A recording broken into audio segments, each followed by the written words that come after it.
Alright everyone, I promised that there would be a video today on a very, very funny subject. This one touches me closely, more closely than Joe Biden typically touches the females he interacts with. He mistook New Hampshire for Vermont. This is hilarious to me. Now, the Vermonter in me is not offended. Like, New Hampshire and Vermont are basically joined at the hip. We basically look like one another's states turned upside down. If there weren't signs saying you're now leaving Vermont and entering New Hampshire, nobody would tell the fucking difference, let's face it. All that aside, though, Joe Biden is just so demented in every possible way. He's in Keene, campaigning. New Hampshire is one of the first 4 states to vote. It is extremely important, and it's also the place where he can basically solidify his status as frontrunner. If he grabs Iowa, roars into New Hampshire, manages to get it out from under Bernie Sanders, who, is probably going to win it. If he's capable of doing that, he'll seal the deal. He'll go in, he'll knock out all 4 first states. He's already well ahead, it seems, in South Carolina, somewhat ahead, possibly in Nevada. He can do it. But if he loses Iowa, inexplicably, possibly to Warren, who may be arguably ahead according to some polling, and then gets trounced in New Hampshire, he's fucked. The problem is this. He probably will now. Because the people of Vermont and New Hampshire are going to punish him mercilessly for this. Here, you're in one of the most critical states for the primaries, and you can't even remember what fucking state you're in. Keene is not in Vermont. Nobody campaigns in Vermont. Trump was the exception. He held a rally in Burlington. I considered going at the time. That's the exception to the rule. Vermont is so blue. The Democrats don't really bother to campaign heavily here because it's not represented particularly. We got a small population. It's worth their time to make an appeal to New Hampshire, and then they come across the border for a couple hours. They go have a drink in Burlington, and they say, oh, I love maple trees too, and then they leave. That's basically what happens, and we're used to it. Vermont's the political ads on TV here are almost all from northern New York anyway. We get a lot of political ads. Some of them are sub-targeted specifically to northern New York or New Hampshire. So we get ads for like, what's the fucking good, Gene Shaheen, is it? Or one of these other losers over there. We get ads for people running for governor or senate or whatever in other states because of that area being blanketed by the same TV service, the same targeted service for most users. It's really, really funny. In the on-demand era, they could stop this from happening, but it's so entertaining, I think we should just keep it the way it is. Now, try winning New Hampshire now, Biden. You were already behind by a few points behind Bernie Sanders in the last poll. He's probably behind in the aggregate. The polls prior that we'd been working with were over a month old. You can't really use those.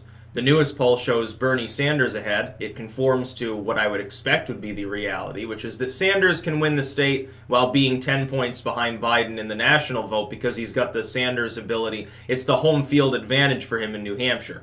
And people in Vermont will go across the border to campaign for him, and nobody has, by the way, a problem with that, just as people in New Hampshire do the same in Vermont. We're basically the same thing. Now, it was really funny, though. I thought about making a thread on it last night, but I'm like, fuck it, I'm tired and shit. I had other things. I had to play Fallout, I think, at the time. It was pretty fun. Vermont was once part of New York, but back before the United States existed. Vermont was a chunk of land that sort of shifted back and forth. And at one time, I think the governors of New York and New Hampshire both had claims on it under the crown and weird shit like that. We're a very odd location, Vermont. But New Hampshire's odd, too, and Biden didn't even know where he was. At what point do we say this is no longer gaffes? This is abnormal even for Biden. For it to be a day-to-day occurrence, it's like when I wake up, one of the first things I do is I check my Twitter messages expecting that somebody has linked me a new video of Biden doing something crazy. Like saying something that's clearly not true, getting confused, not knowing where he is, stumbling, falling over. I don't know exactly what it's going to be like. Can you imagine? Imagine he gets nominated anyway, like despite the fact that he clearly cannot govern and would be, rightfully so for health reasons, should be impeached on day one if elected. Let's say Biden wins anyway and becomes the nominee. Can you imagine him at the debates with Trump? Especially imagine like Trump starts getting early onset dementia too. Imagine he starts showing signs of people have said, well, Trump is demented, Trump is crazy. Okay, no, I mean real signs of dementia.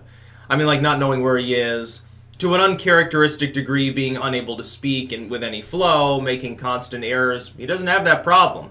When he's making a teleprompted speech, he's doing just fine.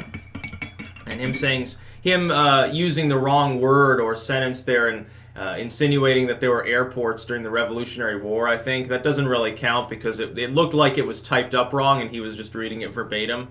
The ability to do that, by the way, a pretty good sign that you're not demented if you're able to do it in a flowing manner. Trump is. Biden isn't. Trump appears to understand that it's not, the late 70s at the moment. He appears to know that he was not president during the last presidency. Biden thinks that Trump was president when Obama was. That's pretty damning. But yeah, mistaking New Hampshire for Vermont. That'll go over well with the voters there, Biden. Any help that he would have gotten from going to Keene and having lunch there and like going to New Hampshire to campaign, any aid that would have given him is totally drowned out for that entire trip by the fact that he mistook New Hampshire and Vermont. And people from within our states will say, well, it is like, a similar culture. They look kind of similar. New Hampshire is just more libertarian and lower tax, and Vermont's just a bit more sparsely populated and high tax. But yeah, otherwise there are quite a few similarities I can understand. For any other out-of-stater, you can forgive them. Oh, Vermont's so lovely. Ma'am, you're in Maine, or, something. but this is Joe Biden. He wants to be the president. I expect him to know a little bit about geography. I understand, he doesn't spend a lot of time up here or anything like that. It's not like he is Bernie Sanders, knows the geography of the air, but fucking take a primer first. And then you can see the camera person was, shaking their head when he said that. He's like, no, Mr. Biden, you're not in Vermont.